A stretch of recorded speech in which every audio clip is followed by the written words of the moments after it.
자유겠지만 여기서 핵심적인 논지를 벗어난 이야기나 불필요한 이야기를 하고 우리가 이 논쟁의 여지가 있는 글들을 좀 삼가해 주셨으면 좋겠다 싶은 생각이 있습니다.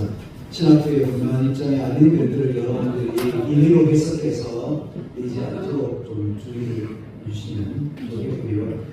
또 발제자들의 의도와 상관없는 이야기를 해석해서 덧붙여서 글을 만들지 않도록 주의해 주십시오.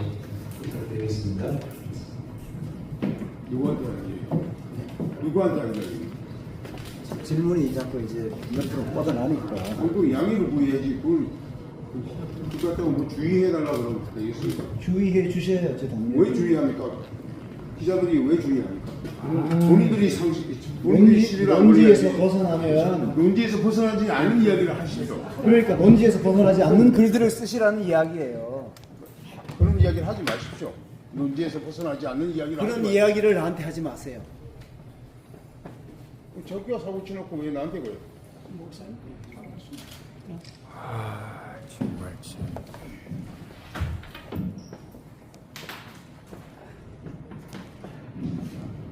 예, 임종구 목사입니다.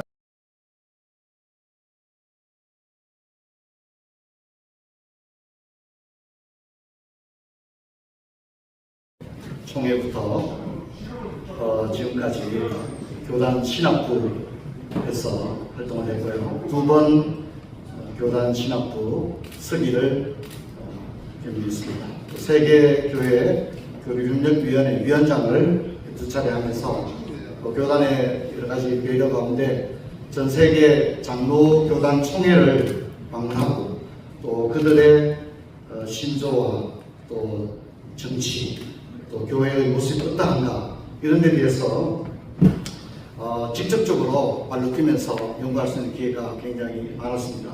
오늘 그 강의 안에 있는 내용과 제가 프레젠테이션은 다른 내용이니까 강의 안에 그냥 여러분께서 참고만 하시면 좋겠습니다. 오늘 제게 주어진 제목은 한국교회 통찰과 전망인데 우리 교단의 신학적 위기와 대응을 중심으로 제가 이야기를 좀 전개하려고 합니다.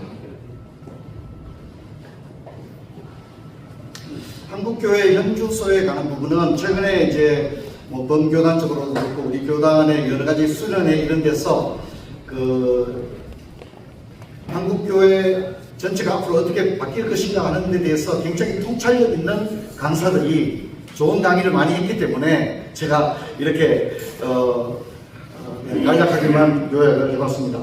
한국 교회와 한국 사회는 지금 축소 사회로 돌입하고 있다고 하는 것은 틀림없는 사실이었습니다. 지금 우리 개신교인이 825만 명이고 전체 인구에서 16.2%를 차지하고 있는데 여기에는 이단도 포함되어 있는 걸로 그렇게 알고 있고요. 2050년이 되면 560만 명으로 줄어들게 되고 이제 마이너스 268만 명이 줄어듭니다.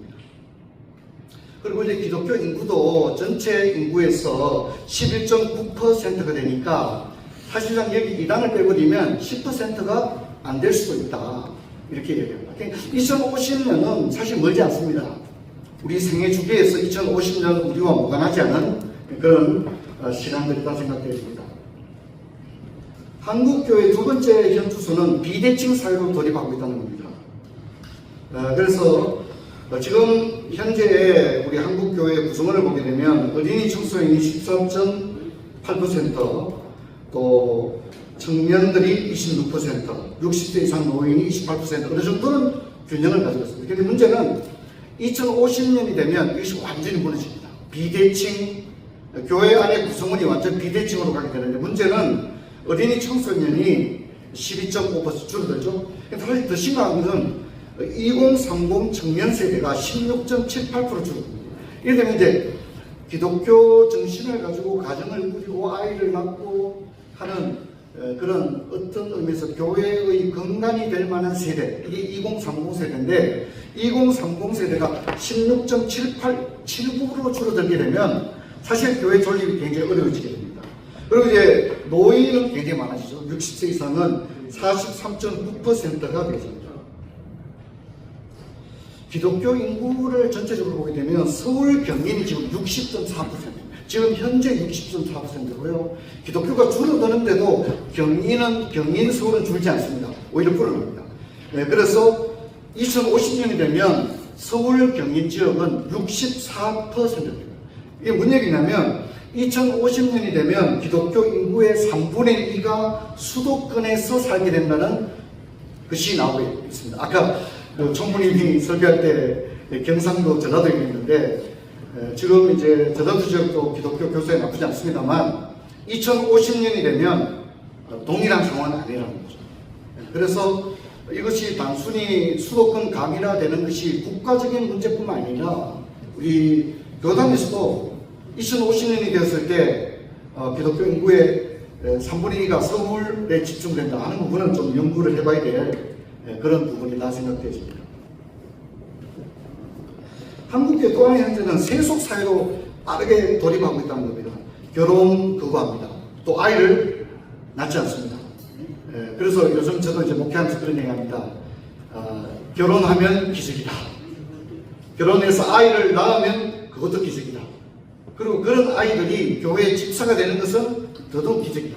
이런 얘기를 제가 했습니다만 한국 사회가 굉장히 빠르게 세속 사회로 가고 있다 하는 부분입니다. 우리가 이것을 좀 고민을 해야 될 부분입니다. 아이를 낳지 않죠. 그래서 성경적인 가정이 무너지고 있다는 거죠. 성경적 가정이 부재의 상황이라는 겁니다. 그 다음에 이제 전통 공동체가 붕괴되는데 가정, 소속교회 등록 잘 안 한다는 거죠. 크리스찬인데 종교라는 기독교를 쓰는데 어느 교회가 없어요. 어느 교회에 밀지 않는다는 거죠. 이런 문제들이 있습니다. 그래서 최근에 이제 많이 나오는 이야기를 보니까 오무교회가 온다 이렇게 젊은이 사이에 굉장히 가장 많이 읽히는 책이 이 책입니다. 오무교회가 온다는 책입니다. 그래서 여기 보면 뭐 십자가가 없는, 그래서 요즘 이제 건축에 십자가를 안 담는 교회들이 상당히 많습니다. 십자가가 보일만 만하게 그렇게 한다는 거죠. 그래서 성경 공부, 새벽기도 없고 장로가 없다는 것은 교직 제도를 부정하는 이런 모습들이 한국 교회에 나오고 있습니다. 그래서 이제 우리 예장 합동의 위기와 대응인데 지금 급속하게 교단 이탈이 이루어지고 있는데 여기서 우리는 가지 않게 막을 것인가, 아니면 우리가 이 교단적인 어떤 교단 이탈하고 있는 그런 데에 대해서 우리가 어떻게 할 것인가 하는 건데, 저는 우리 교단 예장 합동은 이런 교단이라고 하는 정체성이 분명히 됩니다. 그렇지 않으면 나중에는 이걸 자꾸 막다 보면 고신도 아니고 통합도 아니고 백숙도 아닌 굉장히 괴물과 같은 교단이 될 수가 있습니다. 그래서 우리가 일정 부분 교단 이탈을 감수하더라도 예장 합동은 이런 교단이라고 하는 게 굉장히 중요합니다. 그게 미국의 성공 사례가 PCA입니다. 미국의 이번에 PCA 총회에서 케빈 더 영이 총회장이 됐습니다. 근데 케빈 더 영은 원래 PCA 목사가 아닙니다. 이 사람은 RCA 목사거든요. 그런데 케빈 더 영이 2015년에 PCA에 옮깁니다. 그리고 10년 만에 PCA 총회장이 됐습니다. 무슨 얘기냐면 미국의 PCUSA는 교단이 굉장히 작아지고 있습니다. 그런데 PCA는 100배 성장을 했다고요. 윤열 교수님 그런 얘기 했죠. PCA가 100배 성장했다. 그러니까 케빈 더 영 같은 사람이 PCA로 옮기는 겁니다. 그리고 10년 만에 총회장이 됐습니다. 지금 PCA는 계속해서 성장하고 있습니다. 그래서 우리가 지금 단순히 인구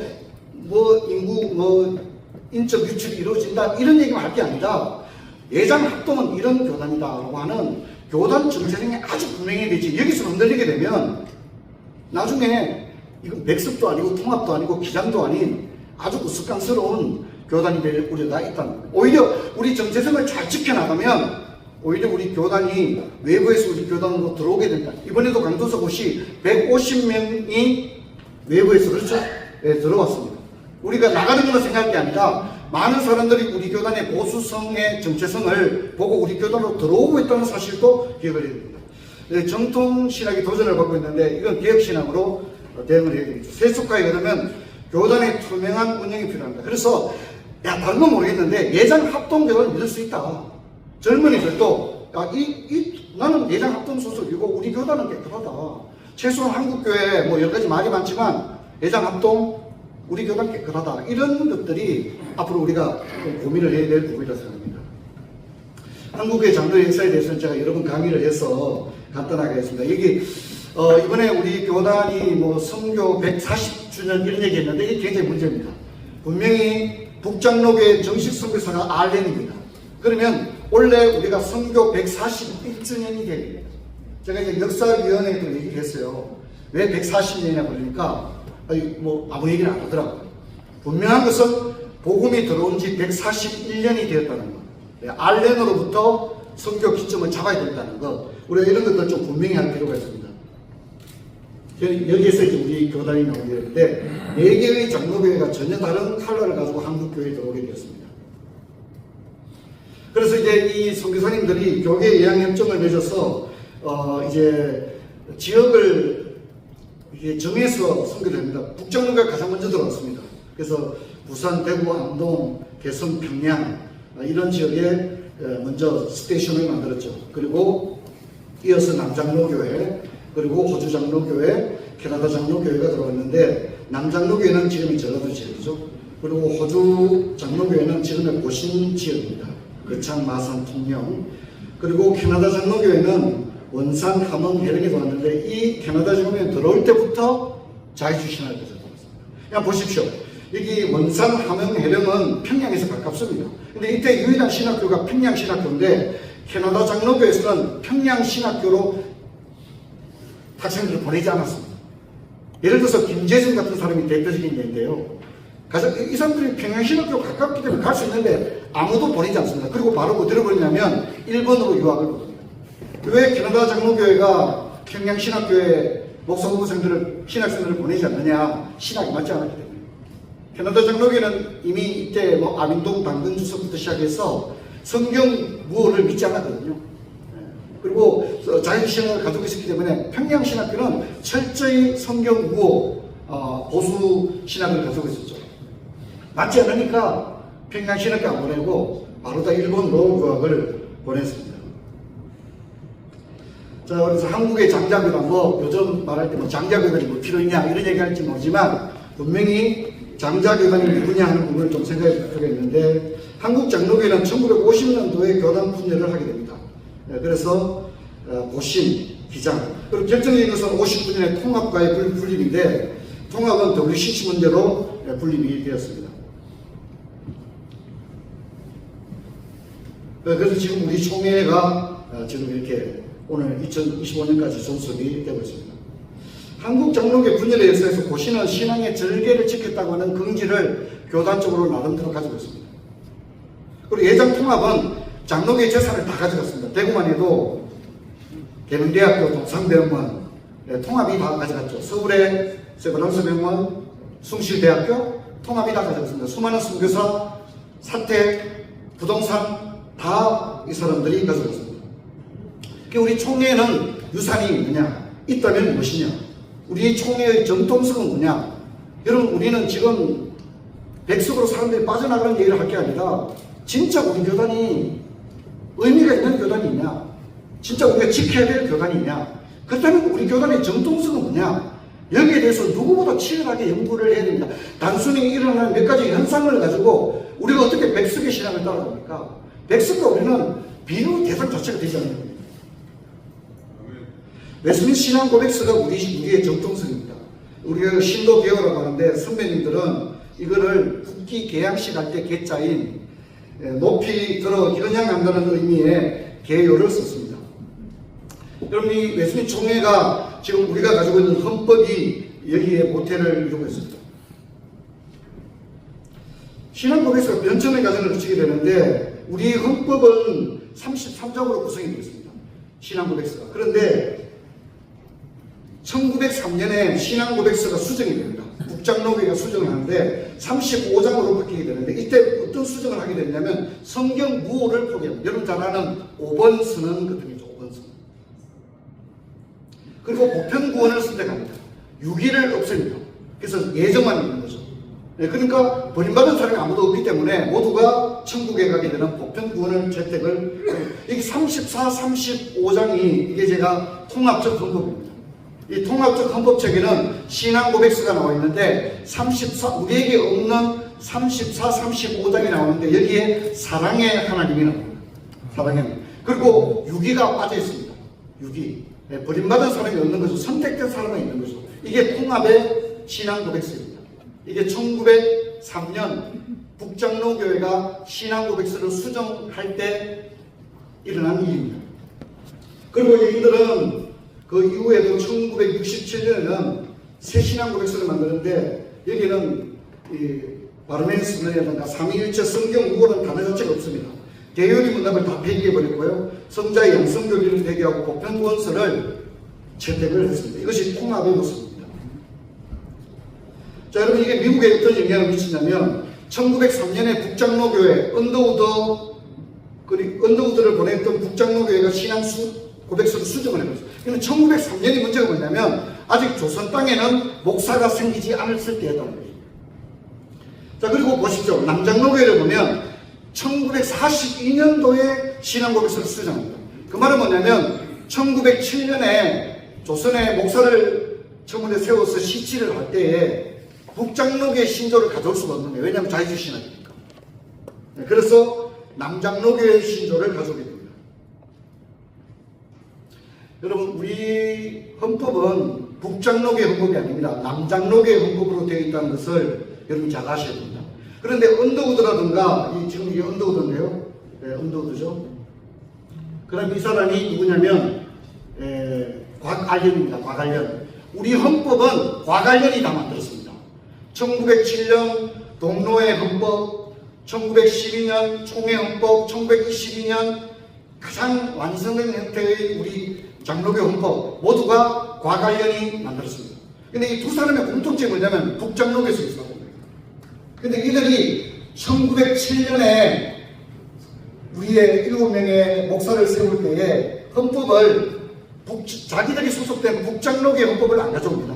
북장로교의 헌법을 안 가져오고 오히려 남장로교의 헌법을 가져오게 됩니다. 근데 여기는 딜레마가 있었던 거죠. 조선 땅에 시작도 하지 않은 조선 땅에 처음부터 자유주의 신학을 가져올 수 없었기 때문에 그들이 소속된 북장로교의 아이덴티티를 버리고 남장로교의 헌법을 가져옵니다. 아까 우리 목사님 얘기했습니다만 북장로교의 헌법은 항존직이 3종입니다. 목사, 장로, 집사입니다. 남장로교의 헌법은 항존직이 2종입니다. 장로와 집사가 있다 이렇게 말합니다. 그래서 우리 헌법을 보면 교회에 있어야 할 직분은 두 가지니 장로와 집사니라. 장로에는 두 반이 있으니 강도와 치리를 겸한 자를 목사로 하고 치림한 자를 장로로 한다. 2종으로 되어 있습니다.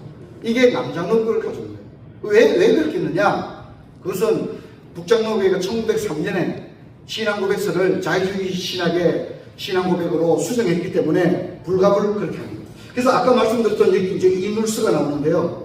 이 눌스를 데려고 온 사람이 언더우드입니다. 언더우드가 형님 타자기 회사에서 돈 5,000달러를 도네이션 받아가지고 자기가 속한 교단의 북장로교회 조직신학 박사를 데려온 게 아니라 남장로교회 조직신학 박사인 레이놀즈를 데려옵니다. 그리고 아까 말씀드린 것처럼 레이놀즈가 평양신학교의 조직신학 대부분을 세팅을 하게 되죠. 그래서 우리는 여기서 언더우드와 곽알련이 특히 곽알련은 우리가 노예할 때 자주 언급하는 교회 정치 문답조례 이게 존 하지가 만든 건데요. 이건 번역을 누가 했냐면 곽알련이 있습니다. 근데 그 존 하지의 교회 정치 문답조례는 북장로교회 헌법으로 되어 있습니다. 근데 자기가 그걸 번역해놓고도 이걸 안 쓰고 남장로교회가 한 것은 아직 한 명의 목사도 세우지 않은 조선 땅에 처음부터 자유주의 신학으로 갈 수 없었다고 하는 그런 분명한 생각이 있었기 때문에 그렇게 했다는 것을 우리가 잊지를 말아야 됩니다. 이렇게 해서 한국 장로교회가 탄생이 되어지는 겁니다. 일제강점기에 평양신학교가 폐교되고 여기 이제 전기 평양신학교입니다. 그리고 후기 평양신학교가 생겼는데 이거는 친일파입니다. 그래서 이게 이제 총독부가 인가를 했고요. 이때 최필근 이런 사람은 자유주의 신학자이고 또 굉장히 리버럴한 그런 신학을 가지고 또 일제에 참여했거든요. 근데 이때 당시에 후기 평양신학교로부터 시작해서 일제강점기에 일본이 교단도 만드는데 거기에 들어갔던 사람들 대부분이 일본 유학파입니다. 일본 유학파. 그리고 아까 제가 얘기했듯이 일본 유학을 주로 누가 갔다고 그랬죠? 캐나다 장로교 쪽에서 집단으로 갔다. 우리가 이런 것들을 좀 역사적으로 기억할 필요가 있습니다. 그래서 이제 평양신학교가 폐교되고 난 다음에 조선신학교가 생기는데 이게 친일 성향이 있습니다. 일본 유학파들 중심으로 조선신학교가 생겨나게 됩니다. 여기 송창근, 김재준, 윤인구 이런 사람들이 있는 거죠. 그리고 이제 전필순이 주도한 경기노회, 이게 나중에 기장으로 관련하게 되는 계기가 됩니다. 그래서 이게 어느 날 기장이 나간 게 아니에요. 다 신학적인 문제로 말미암아 이합집산이 이루어졌다는 것을 기억해야 됩니다. 여러분, 우리는 이제 박형용을 이야기할 때 이 안도화와의 갈등을 생각했습니다. 이 안도화는 박형용이 1953년 장로신학교 교장이 됐을 때 안도화 반대합니다. 유일하게 반대했습니다.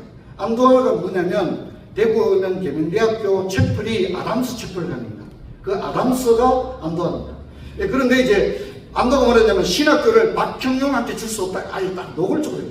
근데 뭐냐면 이 안도화는 아까 말씀드린 북장로교회의 실권자입니다. 근데 자기들의 북장로교회는 이미 자유주의 신학으로 갔기 때문에 보수 신앙을 가진 박형용한테 학교를 줄 수는 없다. 이렇게 되죠. 이미 이때부터 신학적인 것이 얼마나 교단의 미래를 좌우했는 걸 알았습니다. 그런데 이게 안도화가 대단합니다. 그 다음에 장로의 신학교 이사장이 됩니다. 이사장이 되면 교장을 가르칠 수 있거든요. 그래서 이 사람이 55년에 어떻게 하느냐면 장로의 신학교와 숭실 신학부를 합치자 이래. 왜냐면 어차피 다 장로의 재산입니다. 자기들 북장로의 재산이니까 두 개를 합치자고 하는데 이제 이때부터 이제 논쟁이 시작되는데 이 안도화가 왜 장로의 신학교와 숭실대를 합치자 했냐면 당시에 숭실대학교 신학부 학장이 한경직이었다는 거죠. 그래서 이 안도화의 마음에는 박형용을 교장 세우지 말고 누구를 세우자는 거죠? 한경직을 세워야만이 자기의 신학과 맞다고 생각합니다. 박형용을 세우면 보수신학으로 가는다는 거죠. 이것이 이제 중요한 아이디어가 됩니다. 그리고 우리는 알다시피 이제 박형용 목사가 이제 삼천원 사건 때문에 또 이제 결국 물러나게 되어지고요.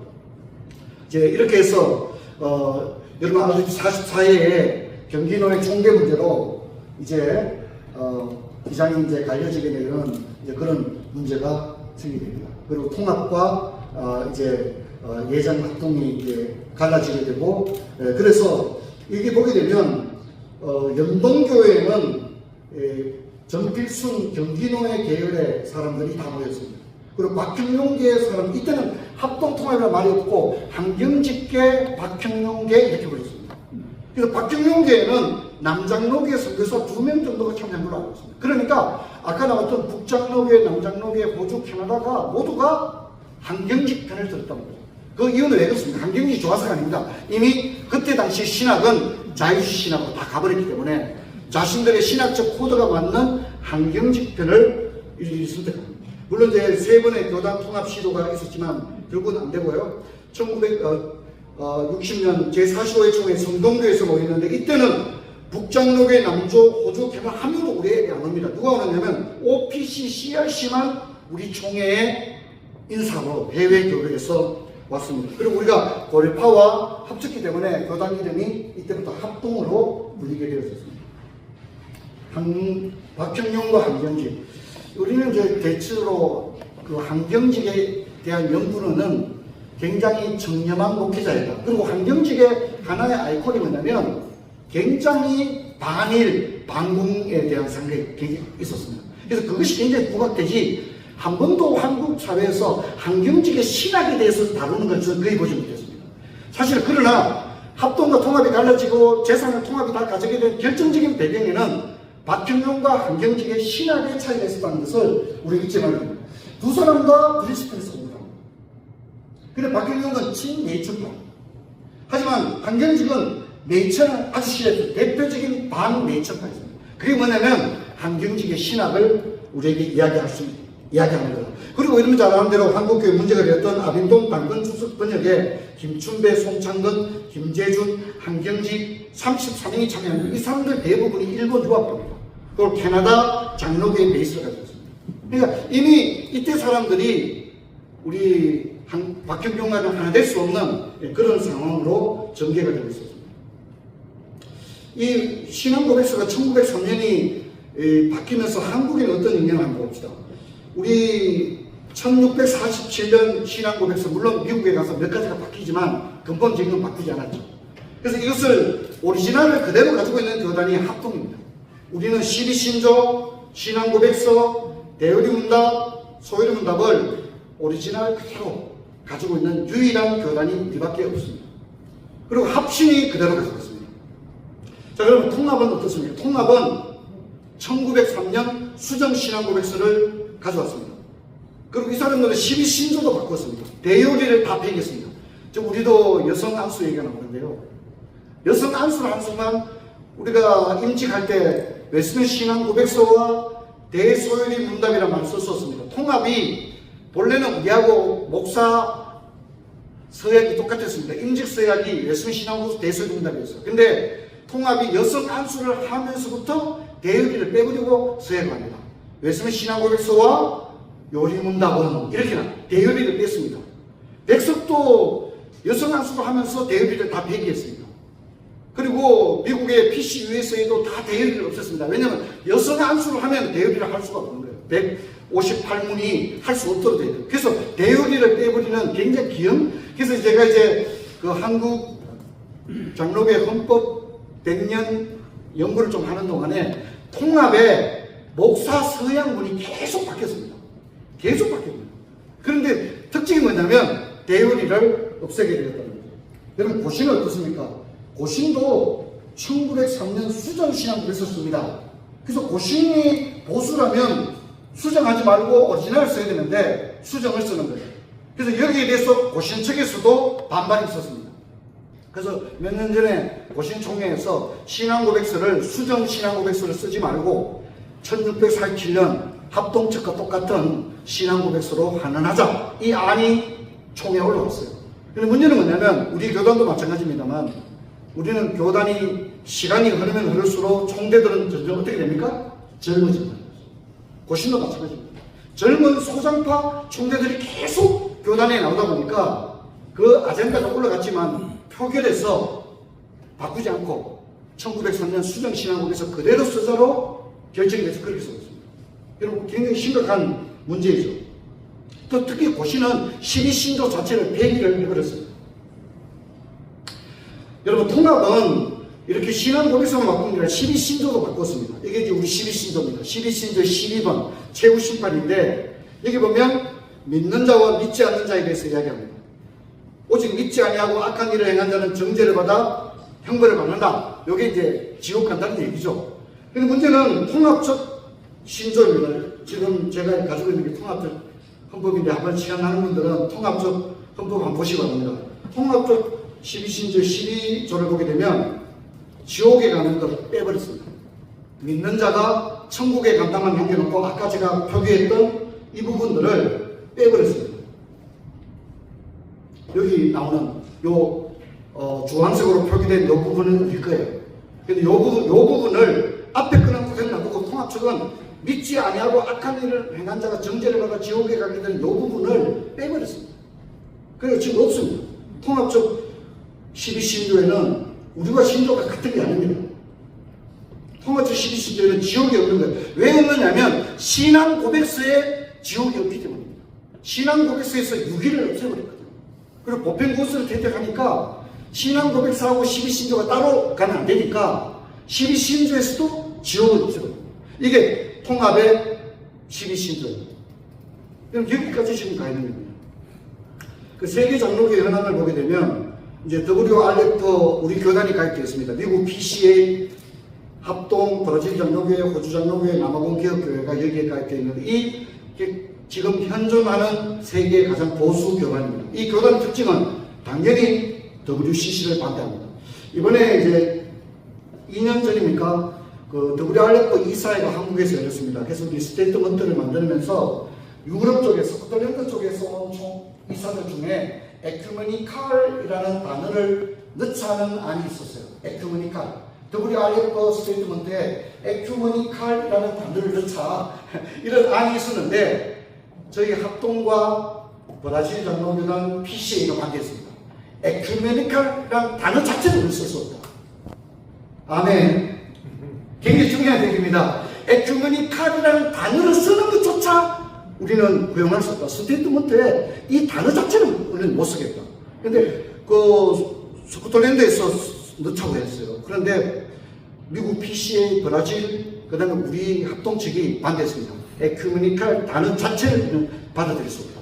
그래서 그 단어를 사용하는 막았습니다. 여성 안수 당연히 반대합니다. 근데 이제 여성 안수 문제가 굉장히 델리케이트한 문제. 우리는 그냥 여성의 문제라고 생각합니다. 그렇지 않습니다. 이 생각보다 심각합니다.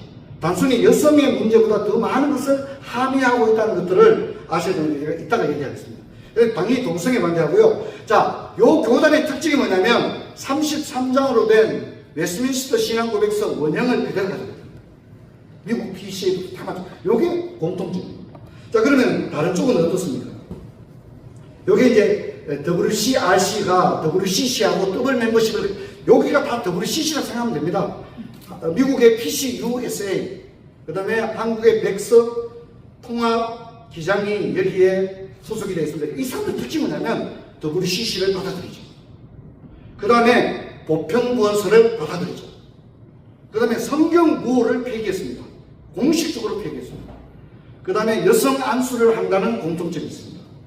동성애를 허용한다는 공통점이 있습니다. 물론 한국의 통합 백석 기장은 아직 하지 않는데 이번에 서울의 퀴어 축제가 열렸을 때 목사들이 한 50명 정도 참여로 알려져 있습니다. 그 교단을 보게 되면 기장, 감리교, 통합이 대부분입니다. 그래서 아직은 통합이나 백석이나 기장이 공식적으로 동성애는 가지 않지만 가는 방향이 있습니다. 특히 기장은 같습니다. 작년 총회 때 기장 제7문서를 받아들였습니다. 총회에서는 부결됐고요. 이걸 임원회에 맡겨서 실행위원회에서 내놓기로 했는데 임원들이 받아들였습니다. 그래서 제7문서가 무슨 문서냐면 동성애 문서입니다. 제7문서가 동성애 문서입니다. 이거와 함께 우리도 좀 여성 강도사 문제가 좀 있잖아요. 그죠? 헌법 개정한다고 그러는데 요때 기장도 헌법 개정을 했어요. 그래서 기장이 그 동성애 제7문서를 받아들이면서 헌법도 같이 바꿨어요. 헌법 개정안을 올렸는데 그 헌법 개정안에 목사의 자격을 이렇게 말했어요. 본래 기장의 목사의 자격은 한신대학교 신학대학원을 졸업하고 뭐 어쩌고저쩌고 이렇게 나가요. 한신대학교 신학대학원을 졸업한 남녀 전도사 중에서 그 사람들은 여자도 목사 되니까 남녀 이렇게 나가요. 그런데 이번에 올린 건의안이 어떻게 나냐면 한신대학교 신학대학원을 졸업한 사람 중에서로 바뀌었습니다. 남녀가 아니고 뭐라고요? 사람에는 뭐 들어가죠? 동성애도 다, 동성애 한 사람도 사람이잖아요. 그죠? 남녀라고 하지 않고 사람이라고 그랬습니다. 사람. 그걸, 물론, 그 기장 측 통해서는 헌법 개정은 부결됐습니다. 그래서 지금 그렇게까지 가고 있습니다. 그리고 이들은 이제 신앙고백서를 1903년을 쓴다는 게 공통점이에요. 그게 무슨 얘기냐면, 신앙고백서가 이미 1903년으로 가게 되면 모두가 자유주의 신앙으로 갈 수밖에 없어요. 그 아쉬운 게 보신이 지금 이렇게 하고 있다는 게 굉장히 아쉬운 지점이 되어집니다. 세계교회 흐름을 보게 되면 미국 장로교회 또 CRC, 여러분 CRC가 칼빈 세미나니까 CRC입니다. CRC가 1974년에 성경 구호를 폐기하고 95년에 여성 안수를 채택하고 2023년에 동성애까지 허용했습니다. 동성애 칼빈 우리 목사님들 하고 싶어하는 학교 중에 하나가 칼빈 세미나리 아닙니까? 근데 여기가 동성애까지 갔습니다. 신학교가 갔고 CRC는 간 건 아니에요. CRC는 가지 않았어요. WCC는 말하고. 그래서 세계교회 흐름이 어떻게 되느냐면 처음부터 동성애로 안 갑니다. 성경 구호를 폐기하고 그 다음에 여성 안수를 허용하고 그 다음에 동성애 허용으로 가는 그런 순수를 봐. 우리 합동이 지금 두 가지 문제를 직면하고 있는데 하나는 정통 보수 개혁 신학의 위기. 그래서 성경 구호를 부정하고 이중 예정을 부정하고 창조 원리를 부정합니다. 예수 구원의 유일성을 부정하고 천국 지옥을 부정합니다. 이게 우리의 위기입니다. 위기.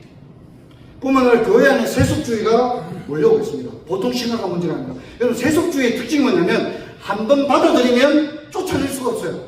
처음부터 좀 냉정하게 안 받아들입니다. 이스라엘 백성이 이방 결혼을 한 것처럼 처음부터 안 받아들여야 되는데 세속주의의 씨앗 하나만 들어와도 교회는 이미 어떻게 해요? 점령을 당한 거랑 똑같습니다. 이걸 잘 기억해야 됩니다. 그래서 예배 모범이 붕괴되고 있습니다. 이제 우리 신학부가 해야 될 일이 이겁니다. 권징과 치리의 부재, 번영신학, 결혼과 출산의 해체, 동물신학이 들어오고 있는 거예요. 사실 우리 교단이 이번 주 이래쯤 되면 그 반려동물이라는 단어를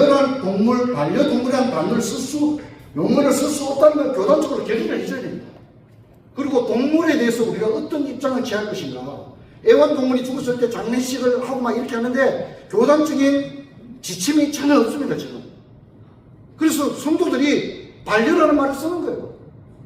우리가 기준을 안 정해주면 통합 관심 없습니다. 그 사람들이 이미 그걸 다 뛰어넘었습니다. 우리가 기준을 안 정해주면 한국 사회가 무너지는 겁니다. 여러분, 전통 보수 개혁 신학의 위기인데 여성 안수, 동성애 동물 신학으로 가고 있습니다.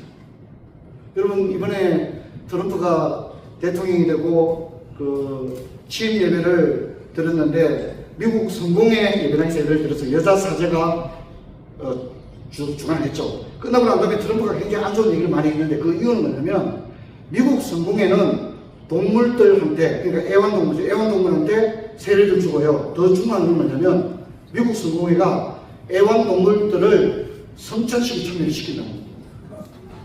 그래서 장도 주고요. 떡도 주는 거예요. 그러니까 트럼프는 그걸 견딜 수 없죠. 트럼프는 너무 화가 나는 거예요. 그래서 자기가 취임 예배 드리고 난 다음에 막 굉장히 안 좋게 얘기를 많이 했습니다. 그 예배에 대해서. 예. 지금 거기까지 가 있습니다. 여성 안수, 동성애 끝이 아닙니다. 동물신학까지 갑니다. 근데 여러분, 여성 안수, 동성애, 동물신학 모두가 뭐냐면 창세기가 없는 겁니다. 성경의 가장 기초가 사라지는 거죠. 그 다음에 교회 안에 밀려오는 세속주의인데 주일 성수, 여러분 우리 보수 그러면 주일 성수 아닙니까? 근데 주일 임직식을 하는 거예요. 여러분 주일 임직식 통합합니다. 백석합니다. 감리교, 순복음 다 합니다. 여러분 고신도 주일날 임직식을 해요. 고신. 합신도 해요. 주일날 임직식을 하지 않는 유일한 교단이 어디밖에 없어요? 우리 합동측밖에 없어요. 근데 문제는 우리가 무너지면 그냥 주일은 모든 걸 할 수 있는 날로 바뀌는 거예요. 사실상 우리가 저기 낙동강 전투처럼 개혁신학과 교회 안에 세속주의가 몰려오는 것을 막는 사실은 마지막 교도부로 우리 교단이 있는 거예요. 그냥 우리가 뭐 쉽게 요즘 시대가 어떤 시대인데 뭐 이렇게 얘기하는 문제가 아니라는 거지만, 그러면 여러분 우리가 그러면 성도가 이래 물어봤다. 목사님 왜 지금까지는 안 했어요? 지금까지는 왜 주일날 임식 안 하고 갑자기 왜 주일날 임식해요? 그러면 뭐라고 얘기합니까? 여러분 시대에 따라 바뀔 수 있으면 진리가 아닙니다. 진리는 오고 오는 모든 시대에 준용될 수 있는 것을 진리라고 합니다. 여러분 굉장히 중요한 부분입니다. 지금 우리가 그냥 단순히 주일 임식식 그런 문제가 아닙니다. 여러분 조선 동네 규칙을 보면 성찬에 참여하는 남자만이 목사가 될 수 있도록 되어 있습니다. 그리고 우리 지금 헌법인데요. 여기 이제 어떤 분이 그런 얘기 하더라고요. 여기 어디 여자가 목사 안 된다는 게 어디 있느냐 이런 얘기 하는데 그 밑에 보면 갈로열고 디모데전서 3장 1절로 7절이 있다는 걸 잊지 마십시오. 이 위에 있는 총신데 이 중요한 게 아니라 성경 디모데전서 3장 1절로 7절이 훨씬 더 중요하다는 걸 잊으면 안 됩니다. 그리고 우리 헌법은 교회 직원, 직분을 만들 때 원리가 시대의 조류를 따르는 게 아니고 성경의 법례대로 한다라고 분명히 되어 있습니다. 만일 여성 남도사나 여성 목사를 바꾸게 되면 헌법 전체를 다 바꾸지 않으면 이게 다 이에 충돌이 된다는 것을 잊지를 말아야 됩니다. 총신에서 여성 안수 때문에 논란이 있었죠. 2005년 신학진안에 서철원 교수의 이야기입니다. K 교수, 여기 K 교수는 여성 안수를 주장했던 K 교수죠. 김세윤 박사를 말합니다. 김세윤 박사가 여성 안수를 주장하는 근거를 고린도전서 14장, 디모데전서 2장을 이야기했고요. 아까 김기성 교수님께서 이야기하신 박형용 박사의 여성 임직도 요 구절이에요. 박형용 박사도 요 두 구절까지 얘기하고 고린도전서 14장, 디모데전서 2장 때문이라고 박형용 박사도 얘기해요. 그런데 여성 안수를 해야 된다고 주장하는 김세윤도 요 두 구절을 가지고 결국은 이 두 구절에서 승부하는 거예요. 그런데 중요한 건 김세윤은 여성 안수의 성경적 근거를 설명하면서 고린도전서 14장에 여자가 남자를 주관치 못하면 여자가 남자를 다스릴 수 없다는 거거든요. 그리고 디모데전서 2장은 하나님의 남편이라고 하는 구절인데 이 구절은 성경이 아니라고 이야기합니다. 1세기 말립에 남성 우월주의자들이 삽입한 구절이다. 그렇게 됩니다.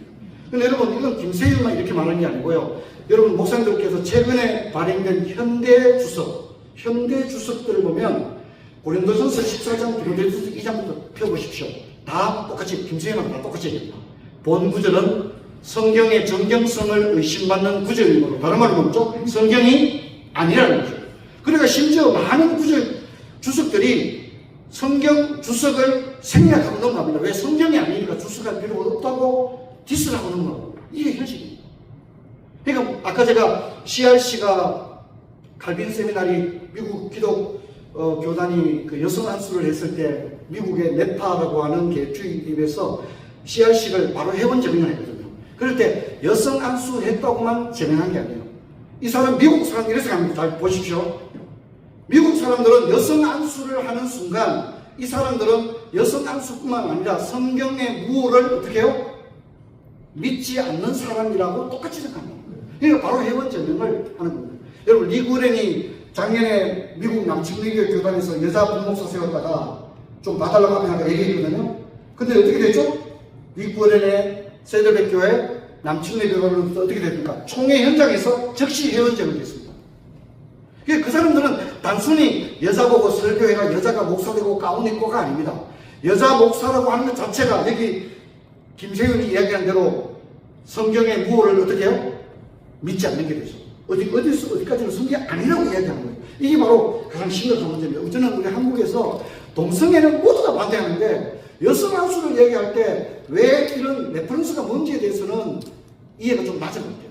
제가 외국에서 만나본 사람들의 이야기는 모두가 이것 때문이다. 그렇게 이야기합니다. 그래서 서철원 교수의 결론입니다. K 교수는 복음의 내용을 제시하였다. 그리스도의 복음을 선포함으로 인종적, 신분적, 성적 차별을 철폐하여 만민에게 자유와 정의를 평안을 확대하는 것을 제시했다. 우리는 복음 선포자의 자격에 성별 간의 차이를 결코 부과하지 않는다. 남녀가 다 복음의 전소다. 단지 여자들이 목사가 되어 교회에서 하나님의 말씀을 가르치는 것에 대해서 성경에서 아무런 근거를 발견하지 못하기 때문이다. 이게 서철원 교수의 레퍼런스예요. 근데 이건 박균형도 마찬가지죠. 우리 개혁신학 칼빈도 마찬가지죠. 여러분 우리는 박형용을 따라갈 것인가 김세현을 따라가지 않겠습니까? 총신에 가면 다 이름이 죽산입니다. 세미나도 죽산, 도서관도 죽산, 다 박형용입니다. 그런데 우리는 박형용을 따라가는 게 아니라 김세윤의 길을 가고 있다는 것을 기억해야 됩니다. 김세윤은 자유신학이고 칭의론도 유보적 칭의론을 주장해 알고 계시죠? 예, 이분이 총신교수 있다가 자기하고 너무 안 맞기 때문에 간 거예요. 풀려고. 여성 안수 혼자 주장하죠.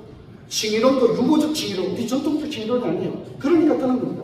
여러분 지금 우리 교단은 김세윤의 교단인지 박형용의 교단인지 이 정체성을 아주 분명히 할 필요가 있다는 것을 잊지 말아야 합니다. 여성 강조사 제도는 총회 신학 정통성을 부정하며 임직사역을 파기하고 성경과 헌법을 부정합니다. 한 가지만 더 얘기하겠습니다. 우리 교단이 미국의 PCA와 가깝습니다. 아까 캐더형, 브라이언 채펄 이런 사람들이 다 PCA죠. 근데 PCA는 이렇습니다. 잘 들으세요. 제가 이런 PCA 관계자들에게 물었어요. 직접. 그리고 20년 동안 서기를 했던 목사님에게도 물어봤어요. 미국은 이렇게 생각합니다. 강도사 고시를, 여자 강도사 고시를 목사 안수와 이퀄로 생각합니다. 이퀄로 생각하는 거예요. 그럼 만일 우리도 이번에 우리 교단에서 PCA 갔다 왔는데 우리가 만약 여성 강도사를 하면 가장 먼저 PCA에서 우리와 교류를 끊습니다. 왜냐하면 여성 안수를 했기 때문에. 여성 강도사는 사실상 여성 목사와 동등하게 PCA 스테이트먼트를 그렇게 생각하고 있습니다. 뿐만 아니라 브라질 장로교회, 남원기업교회, 이번에 또 총회장님하고 지금 호주 장로교회 가잖아요. 호주 장로교회 관계자를 만나서 얘기해 왔습니다. 우리 합동 측에서 여성 강도사를 하게 되면 호주 장로교회 입장은 뭐냐? 미안하지만 교류단절이다. 교류단절. 그러면 여러분, 우리는 전 세계 보수 신학을 가지고 있다고 얘기했지만 모든 세계적인 보수 교단과 교류가 끊기는 거예요. 여러분, 강도사 고시는 자격 고시다. 인원입니다. 인원. 의사 언어하고 똑같은 겁니다. 근데 이 시험을 치기는 안 됩니다. 시험을 치게 되면 여자들은 강도사 고시에서 끝내라. 남자들은 29세 이상은 뭐 남자들만이 목사 될 수 있다. 여러분 우리 교단에서 이해가 됩니다. 저도 다 이해가 돼요. 하지만 만일 강도사 고시를 쳤던 여자 원우들 중에 만일 국가에다가 헌법 제소를 하게 되면 우리가 이길 수가 없습니다. 지금 정부는요 여성가족부의 이름을 양성평등부, 성평등부로 이름을 바꾼다고 얘기합니다. 저는 어쩌면 새 정부의 타겟이 우리 교단이 될 가능성이 굉장히 높다 이렇게 생각합니다. 자, 그러면 이제 우리는 자, 여자들은 뭐 같이 총신서 고생했는데 강도사 주면 좋지 않느냐 너무 순진하게 생각하는 거죠. 여성 학수를 이야기하는 분들은 일단 군대 원상훈련소 가서 총이나 일단 받아야 되겠다 이겁니다. 그러면 강도사 고시를 치고 나면요 교단은 사실상 여자 목사를 막을 방법이 없습니다. 이번에 헌법개정위원회가 강도사 고시에 남자 여자를 삽입한다고 합니다. 그리고 목사에는 여자는 될 수 없다는 조항을 넣기 위해 29세 이상 남자로 바꾼다고 합니다. 하지만 여러분 이것은 사실은 여성들이 자격 고시인 강도사 고시 시험을 쳐서 합격하는 순간 이들에게는 목사 고시를 칠 수 있는 자격이 부여되는 겁니다. 여러분 강도사 고시 자체가 목사 양성 과정입니다. 그래서 목사 후보생을 얘기할 때 목사 후보생은 목사직을 희망하는 자로 아예 그렇게 나옵니다. 이 직을 만들고 이 제도를 만드는 것 자체가 목사를 희망하는 자입니다. 그런 사람들에게 어떻게 강도사 고시, 목사는 안 되는 강도사 고시, 이거는 눈으로 손바닥으로 하늘을 가리는 일입니다. 이미 여성 교육자들은 설교가 가능합니다. 헌법에 보면 남녀 전도사는 지교의 시무를 방조할 수 있습니다. 그래서 여전사들이 설교도 하고 구역 예배 인도도 하고 아이들 가르치고 다 합니다. 그것은 헌법 3장 3조 1항에 나와 있습니다. 남녀 전도사들은 각 지교에 소속되어서 목사로부터 지도에 의해서 시무를 방조할 수 있기 때문에 신방도 할 수 있고, 그러면 여성 사람들이 중고등부 설교하는 건 불법입니까? 아닙니다. 합법적으로 인다 하고 있는 것입니다. 강도는 목사의 고유한 건 아닙니다. 아까도 얘기했지만 목사를 어떻게 생각합니까? 강도와 7일을 겸한 자를 목사로 한다. 그러면 이게 7일은 장로와 분명한 거니까 목사의 가장 고유한 걸 하나만 이야기하면 뭐가 되죠? 강도하는 게 목사의 고유한 겁니다. 여러분 이것은 도저히 성립이 될 수가 없는 그런 이야기인 거죠. 강도사 고시를 하면 총회 고시 합격 후 목사 고시에 응시할 수 있다고 되어 있습니다. 그래서 제가 이제 이번에 여성 강도사 관련 헌법 개정 위원들 서기하고도 통화를 해봤어요. 바꾸는 내용을 좀 달라니까 대수 안 주더라고요. 뭘 바꾸냐고 내가 물어보니까 일단 강도사 고시에 남자 여자를 넣었더라고요. 보니까. 그리고 목사들에게 29세 이상 남자만 될 수 있는데 나머지는 한 개도 설명 안 됐어요. 그 말은 뭐냐면 일단 강도사 고시 원서 받아가지고 명찰 달고 시험 쳐서 합격 나오는 순간 이 고시를 주관한 관청인 우리 총회가 모든 책임을 져야 됩니다. 그럼 우리가 물리적으로 시험을 안 치게 막을 수도 있어요. 그러면 그 여성들은 합격해본 여성들은 총회에다가 뭡니까? 손해배상을 얼마든지 청구할 수가 있고 헌법 제소를 할 수가 있고 지금과 같은 정부 분위기로는 우리 교단이 이길 수가 없는 상황입니다. 저는 애시당초 맞지 않는 일을 한다고 생각하고요. 처음에 이 일을 시작했던 위원장이었던 유명열 목사가 처음에 기독신문에 나온 거는 신학대학원을 졸업한 여성들에게는 목양사라고 하는 직위를 준다고 처음에 얘기했어요. 그게 지금 맞다고. 목양사라는 걸 주고 부목사들과 동등한 수준의 처우를 해주는 게 맞다고 생각해요. 그런데 갑자기 논조가 바뀌어서 강도사 고시를 치겠다는 거예요. 여러분 강도사 고시를 우리 총회에 상비부가 합니다. 그러면 시험을 치는 순간 원서를 발표하고 시험을 치는 순간 모든 책임을 우리 교단이 져야 되는 문제입니다. 강도사 제도는 총회와 노회에서 거부되어야 합니다. 주일 임직식 허용은 주일 예배 모금과 주일 성수를 공개하는데 이것도 너무 엉터리쳤습니다. 보면 예배 모금인데요. 주일 예배 시간에는 예배와 성례 외에 다른 예식은 다른 날에 하라고 합니다. 다른 날입니다. 오후가 아니고요. 그러니까 어떤 분이 이제 주일 예배 때만 안 하면 된대. 오후 예배 하면 된대. 여기 어디 있습니까? 주일 예배 시간에는 예배와 성례는 세례와 성천이죠. 다른 예식은 뭡니까? 결혼식, 임직식, 장례식 다 이런 겁니다. 다른 예식은 언제 하라고요?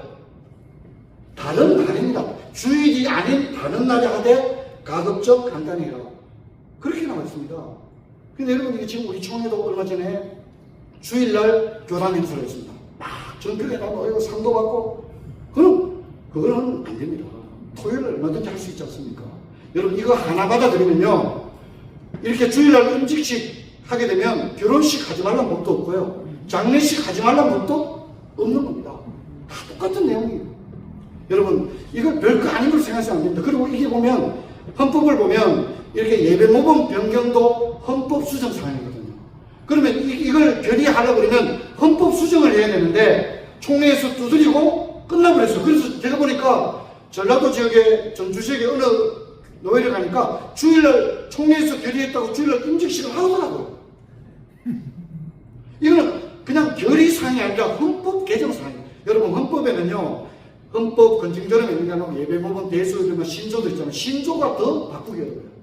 그것도 헌법과 똑같은 수위 과정을 거쳐서 전국 노회가 선분위가 받아들여야 이게 주일 임직식 가능한 건데 방망이 뚫어서 그냥 하는 거예요. 여러분 이것은 결의 자체가 무효입니다. 결의 승리가 안 되는 겁니다. 아예 무효입니다.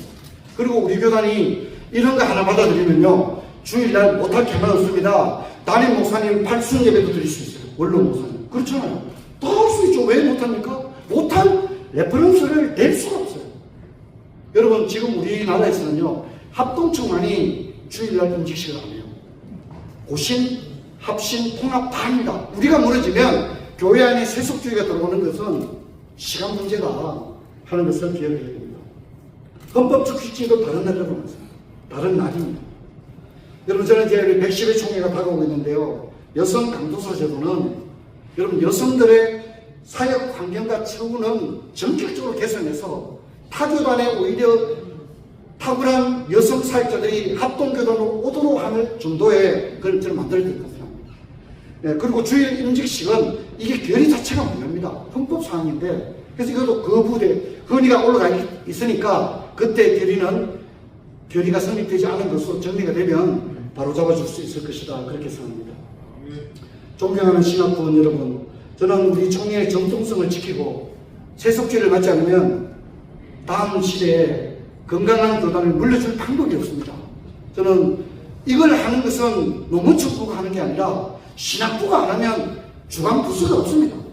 이건 우리가 막아내야 되고 총대원들에게 설명해야 되고, 그래서 총회가 역사에 오점을 남기지 않도록 그렇게 갈 수 있는 너무 자랑스러운 예장합동교단 될 수 있기를 간절히 바랍니다. 강의를 마치겠습니다. 감사합니다.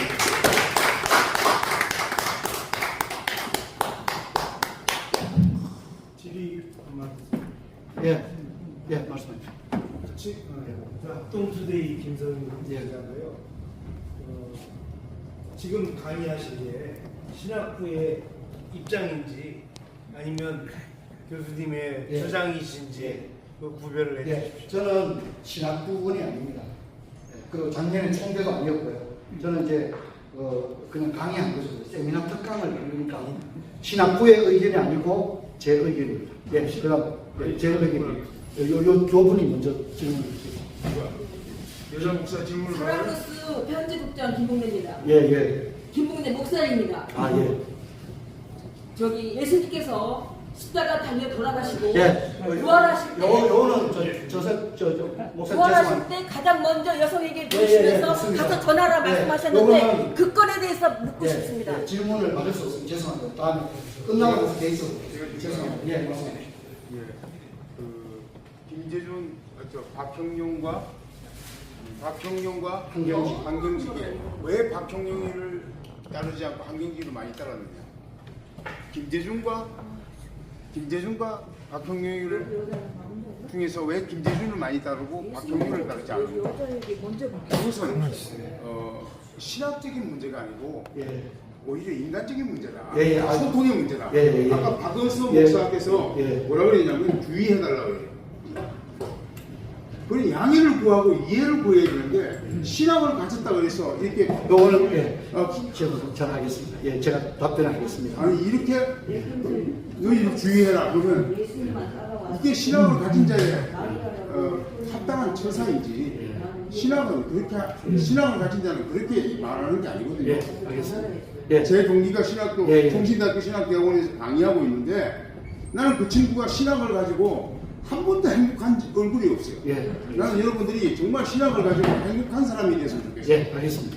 예. 그 환경직과 김재준 또 박형룡과 환경직을 얘기할 때 소통의 문제 이런 부분들은 일정 부분 좀그 굉장히 의미 있는 얘기를 하셨다. 저는 그 정도로 교수님, 예. 이동우 사는 것은 편리하고 좋으냐보다는 신학적으로 성경적으로 무엇이 옳으냐 이제 이런 부분들이 참 우리 교단 보수 신학을 지킨 우리 교단으로서 먼저 고려해야 되는 거라는 것을 좀 느끼게 됐고요. 한 가지 좀 무식하다고 볼지 모르지만은 그 에큐메니칼은 이제 연합과 선교 뭐 이 모토인데 에큐메니칼이라는 그 단어 자체 의미를 좀 더 설명 좀 잠깐 해주세요. 에큐메니칼이 알다시피 우리 CC의 논쟁을 이렇게 된 결심적인 파트거든요. 이미 그 단어를 쓴다는 자체가 역사적인 그 논의의 과정 속에서 더 우리 CC를 수용하는 그런 오해를 불러일으킬 수 있기 때문에 에큐메니칼이라는 단어 자체를 아예 안 쓰고 있어요. 단어 자체 의미, 그렇죠. 의미 좀 한번 말씀해 주세요. 그건 이제 범교회 모든 교회가 대상이죠. 그런 정도 하겠습니다. 감사합니다. 고맙습니다. 우리 임종국 목사님께 다시 한번 박수 부탁드리겠습니다.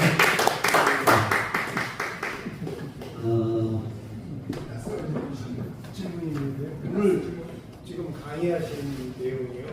오늘 나눠주신 이 교재하고 무관을 하거든요. 그리고 기사로 서두에 그렇게 말씀을 드렸습니다.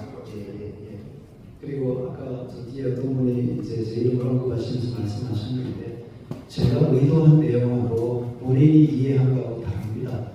저는 그런 의도로 말씀을 드린 적이 없습니다.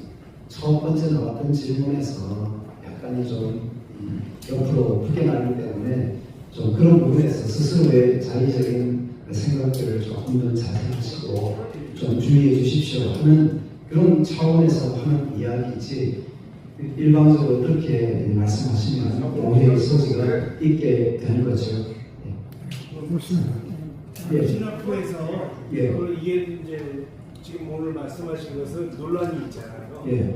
신학부 공식 입장은 아닌 걸로 지금 생각이 되는데 그럼 이 반대쪽 여성 강도사를 잠깐만 공식 입장 하시는데 지금 발제하신 분들이 총회의 신학과 총회의 헌법에 지금 현재 있는 걸 이야기하신 거지 없는 걸 이야기한 게 아닙니다.